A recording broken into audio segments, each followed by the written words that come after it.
It's just a mini mana. But now, as we go into game number 1 here, good luck to Mr. Oleg from this man spawning up to the top left-hand corner as our red Protoss representing Mouse Sports and Poland. Give it up for Mana. I thought Mana's name was a take on mana itself, like the resource of mana. Yes, yeah. I thought it was very lame if that was the case. Oh no. Maybe I'll call myself HP one day. Yeah, HP would be very nice. As we have spawned down to the bottom right-hand corner here, blue Protoss representing Russia as well as Rock's Kiss. Give it up for Titan. I'm pretty sure that Titan's been on Rock Kiss forever and ever and ever and ever. A long time. A very, very long time. And he is a part of the family. He's their strongest representative. Absolutely. I think a couple of other players that really made a name for Rock Kiss is, of course, Brattok. Yep. Before leaving that team. And an older player by the name of Bruce was a very good player too. That was a lot older. Bruce? Yeah, a lot older. That is a lot older. That is a lot older. But anyway, focusing on this game now, I do believe in the T. I believe in Mr. T, I believe in teabagging. And that is what we're going to see from Titan today. Have you played a lot of Halo in the past? No, but I love to drink tea. Okay. All right then. Different kind. Yes, Colossus. I don't know what game you've played before. Any FPS? Sounds like you've played Halo or any FPS, but I love drinking tea. I also love drinking tea. It's a very nice pastime. Yep. I don't know why I do that, tea. I mean, that's what they're called, tea bags, right? Yeah. Yeah. Yes. All right. Well, that was interesting. Okay, we have the Cybernetics core on the way here for Titan. And it's a little bit delayed here for Mana. Yeah, exactly the same build, but because Mana's scouting out around for any proxy gateways or something, he's just a few seconds behind. Yeah. So he's going to head off over to Titan's base and have a look around. Now, Mana of all the Protoss in Protoss versus Protoss is one that is a bit more aggressive, even with current meta game trends. So maybe we'll see that out of him, but Titan already showed that he's able to go into the longer games very, very nicely. So, oh, I'm sorry, SC. I'm sorry, buddy. Aww. But the two that I wanted to advance from this group in the losers match, this is going to be hard to watch. I'm sorry about that, but at least one will be able to go up to face against MC, whether it be Mana or the rematch for Titan. And if anybody wants to witch or anybody who wanted a load of Protoss in, go and just check out Mr. SC Swede. Yep. Seems to be a big Protoss fan. Seemingly so. All right, so we have Mana going for the double gateway and sentries. One sentry's fine. It's always nice to get that one sentry up. But on the other hand, Titan went Zealot Stalker into Twilight Council, which is a faster Twilight Council than he tried to play with in Game 1 against MC, where he went for a sentry and got a little bit delayed on things with the Mothership core and whatnot here. But he's going to be quite aggressive. And I think this is Blink. He is much more of a Blink player than DT. It really is very difficult to tell nowadays because of the reduced Dark Shrine price. But with additional gateways, I do like to think this is going to be a Blink attack. Mana's former style, if it's the same or not, was very focused on trying to take a one-gate expansion. So a Twilight Council Blink play would be quite strong. But of course, DT is a very popular choice in the metagame as of recent as well. So it is going to be the Dark Shrine. Yeah, as you said before, it is kind of harder to tell whether or not it's going to be that or Blink now with that reduced cost. So there's always skepticism from us until it actually gets fully thrown down. He's going to follow this up with a Robo Facility as well. So he could also detect his opponent if he was going for something like that, but could even go for a War Prism. Yeah, I think that may be the case eventually here, is the Zealot is going to poke up and look for the expansion. Perfect timing here from Titan. Is it going to get the information he wants to find? Oh, he squeezes in the middle of both of them. And this is a good find, and it is exactly to the T of Mana's order style, and it's becoming present here again that Titan is playing towards Mana. He has a Hallucinated Phoenix in the bottom left-hand side of this map. Does he see the Dark Shrine? Because if he does, then very simply, once the robotics facility is done, he can add on an Observer. Yep. He'll be very, very fine and dandy behind this. Sees the Robo Facility and does see Dark Shrine. It's a perfect scout. Yep. Very, very nice for Mana here in game number 1. So he just retreats all his units up to the high ground. He has 3 sentries and would not miss a force field. I'd be very surprised if he was to miss this now. Yeah. Even if he does miss it, he's got units blocking the ramp anyway by the looks of it. Oh, actually, no, the 3 Stalkers are going to go try and find the pylon where the DTs are coming from. But now all he needs to do is build an Observer.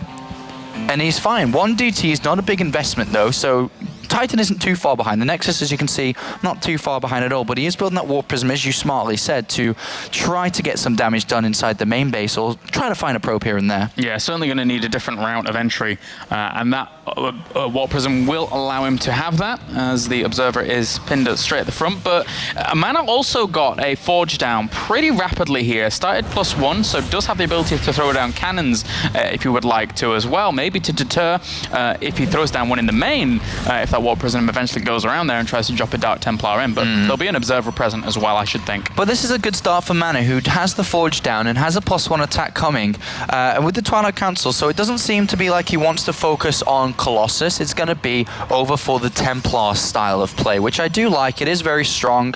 Colossus I do like as well, though. I think they have a lot of very good timings. I think they have a lot of good timings on a map like this too, which is very clumped up, but we are going to have the Warp Prism from Titan, try to get some damage done with the investment that he's made. But there's observers in the main, there's observer on the natural, and a third going across the map to scout the future plans of Titan as well. Yeah, so you should be able to shut down this for the majority of it. And that Dark Templar does get dropped, but he's instantly seen, so nice. Has to come back in here with the Warp Prism. And that's a little bit of a speed advantage that Warp Prisms now have. Make it a little easier to actually escape. 4 kills though. Oh. And then dies off. But yeah, you're right, 4 kills, not too bad. Yeah, and now by just a little bit there, Titan is in the lead with his economy. Killed a couple of probes on the gas there, which does slow down the gas from Mana if Titan was to be able to be mining from all 4 gases. Not quite there yet, but you know, a decent start for Titan. And as mentioned, the gas investment from a Dark Shrine is not that strong, and because there's going to be a very simple transition over to the Templar tech, it makes a lot of sense to go for it a lot of the times, because you don't need to add on an additional Twilight Council. You already have it to get the Zealot charge, so it's a part of the puzzle, you just get a bit earlier on. Yep, and indeed that charge is now on the way. It's not been, well, Titan hasn't really seen Mana's full intentions yet with the Twilight Council and the Templar Archives. Although, did he actually move over? Yeah, he did see the Templar Archives with that Hallucinated Phoenix. So he has a bit of the information, but he doesn't see the Forge. He doesn't see how rapidly his opponent is actually upgrading right now. But as soon as he clicks on a unit or 2, he'll see +1 done. Yeah, it makes a big difference, that the attack upgrade here, so it is a nice advantage that Mana's had, and probably the only advantage, really, the difference between the 2 players. Mana, majorly supply blocked here, is going to have to start 3 to 4 pylons to really get out of this efficiently. And the Warp Prism's trying to skirt around the edges here to find an opportunity for itself, but unfortunately for Titan, the Stalkers find more of an opportunity than anything. 3 DTs get dropped, but the Stalkers should be able to micro against this properly to actually do enough damage, even morphing in an Archon for good measure in the end. 7 probes though, not bad. But Mana also harassing, or at least scouting with a Hallucinated Phoenix there by the looks of it. 2 Hallucinated Phoenix, and he kind of just sees the similar setup to what he has. A lot of, you know, gateways coming down, I think that is, which he has spotted. But Titan shouldn't be looking to attack. When both players, like mentioned earlier, are so similar in setups and, you know, upgrades is a little bit different, but army strengths in here, they should both be looking to expand. Yeah, and it's great in PvP now. We've gotten away from the, you know, the earlier stages of volatility, and now just transitioning into these longer games, you get to see a lot of stuff. Not necessarily that many Colossus as we normally did see with these Archon Immortal charge lot mixes, but I think that's pretty cool. One thing to note is another advantage for Mana, apart from his attack upgrade, is that his opponent's been spending a lot of gas on DTs, while Mana did, as you say, got the Templar Archives much earlier, and he's moving out with 3 Archons with a +2 attack that's about to finish. He's definitely trying to come in, pick off his opponent's 3rd, and then recall out. If this is successful, he is going to be in quite a big lead here over Titan. And I think it has a good chance of succeeding here. The Warp Prism will eventually see this as it ends up flying over it, which will give him a good time to react in relation to what he had previously.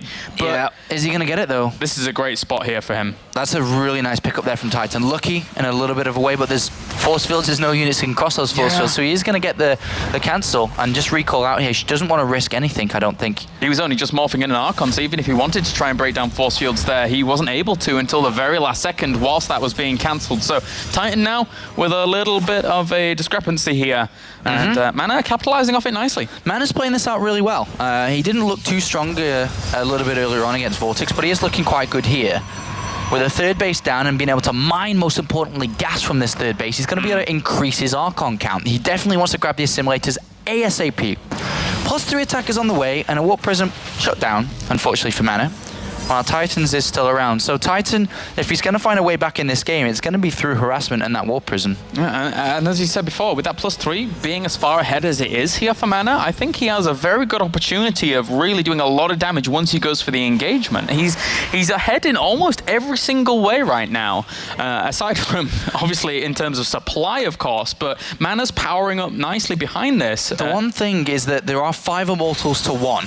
That's something that mana didn't keep on building. He's not ahead in, yeah. So that's something that Titan does have a lead in, but there are 5 Archons in return to that one. So I prefer the Archons. Yeah. I prefer the Archons here.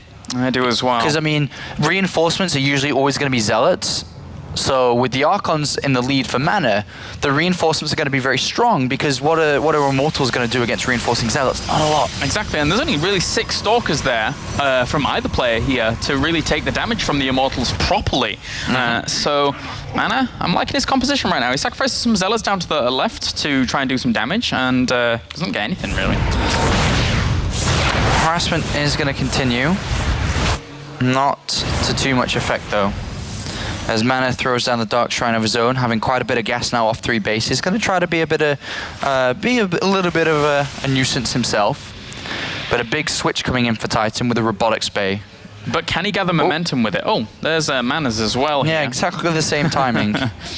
Yeah, it's, but again, I think that, well, how many Archons do we have? We still have 8 Archons to 1. I think that once, well, both players add on Colossus, but there's that many Archons still. Mana, once he gets his composition fully working, I think it's better in the end than Titans. Yeah, I think Mana's got quite a strong army here. 106 supply to 84. And he may be able to push his advantage. Does poke in with Hallucinating Phoenix, checks out his opponent's composition here. Mana is very strong. Wow, all of a sudden racing up in major with his supply, 171. Titan will have a positional advantage.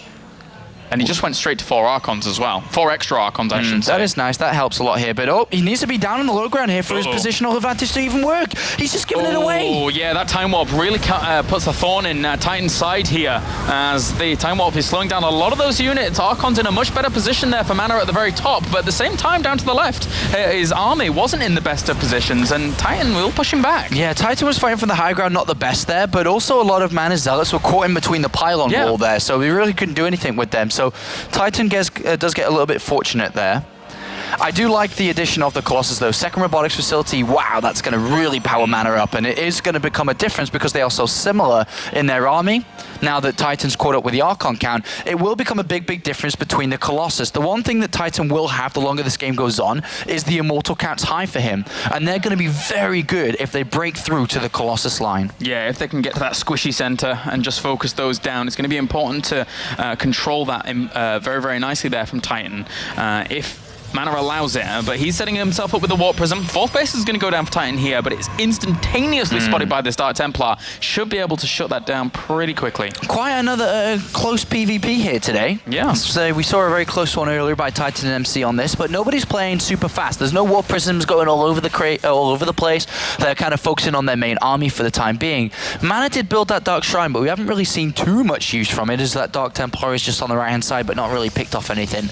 But he does have a Warp Prism on this right side. Look at both of these players expanding on the same side of the map. This is a little bit silly because it's very they're going to be fighting, and this game could actually end a lot faster than it would be if, for example, one of them switched on the left-hand side. Titan really wants to fight and end this soon. That's why he expanded on this side. Yeah, he's moving to a bit more of an aggressive spot here and actually taking a supply advantage right now. His army's pretty strong as well here. He's actually just going to go straight for this. The Colossi here for mana, the one that he has there, does not have thermal lances just yet. Wow. So that's a bit of a disadvantage as well. Titan. That was not a good fight. Exactly. That was not a good fight. A lot of units here. Mana really needs to get back to his other units. He's got to run away as quickly as possible, but 2 extra Colossus do pop there, so Mana should be able to hold the high ground for now. Titan's army is very good here. So many Immortals, so many Archons. I really miss the Immortals being here for Mana. They help out so much. They tank a lot of damage. They deal a lot of damage. Mana's trying to get up to a high Colossus count, even adding on Immortals of his own, but he's going to lose his 4th base, and Titan, realizing that his army's a little bit better, choosing the aggressive stance is working in his favor. Yeah, big swings here as Mana tried to do some damage down to that third, not really too successful. The engagement occurs once again. The Archons for Mana are far better positioned here going into this engagement. If he can get Zealots in there, if he can get Zealots into this, Mana would be in good shape, but I don't think where are the reinforcements if only he can get there. Oh, Titan harassing at the same time. And at the same time, the Immortals for Titan did get to that squishy center of Colossi. They killed off 1 or 2 of them, but he's going to have to fall back for now. Army supplies are far in favor of Titan, 85 against 63 of Mana, and Titan's going to fall back with some very expensive units still alive. Yeah, being able to harass at the same time as taking an equal fight, it's just really hurting Mana because he's not manning from his floor. He's actually going to be killed here as Titan moves forward and is going to pick this up while keeping his own. Look at the income differences between the both players. Major advantage for Titan, who with a couple of swift moves and a couple of good fights has put himself in a great position that I don't think Mana can recover from. In a mirror matchup, you have the same tools, the same army, the same units.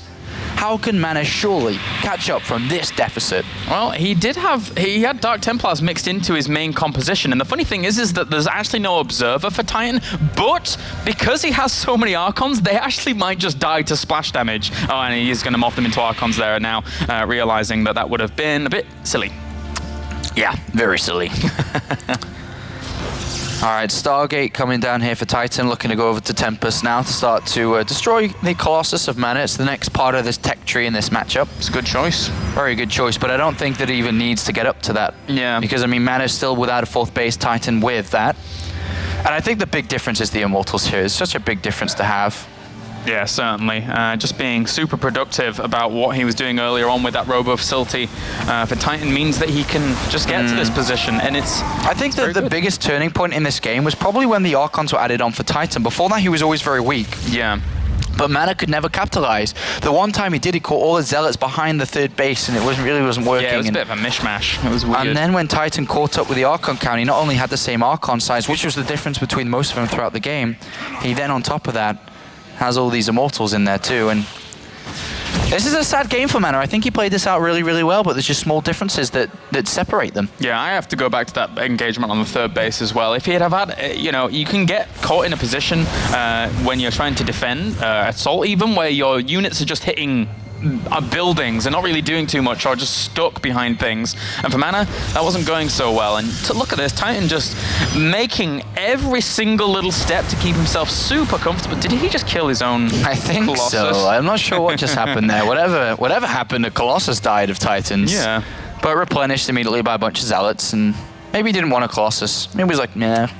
I want to say the Colossal Titan, and only people who watch Attack on Titan will ever get that, but it exists, and unfortunately the Colossal Titan just died. I don't get that. Nope, never mind. It's Maybe I'll get it once I start watching it. Maybe. Depends how many episodes I watch then. That's true. I think it's in the first one. Oh, there we go. Yeah, it's all right. All right, so Mana's trying to build up his army to 200 supply so he could take maybe a fight against Titan. Titan now taking a 5th base. It's getting difficult here for the Polish player. I mean, it's been difficult for a while, but I'm just trying to figure out a way he could win this game, and I can't think of any at this moment. And he's probably in the same position with his 5th base, or 4th base, should I say, sorry, being destroyed quite easily by Titan.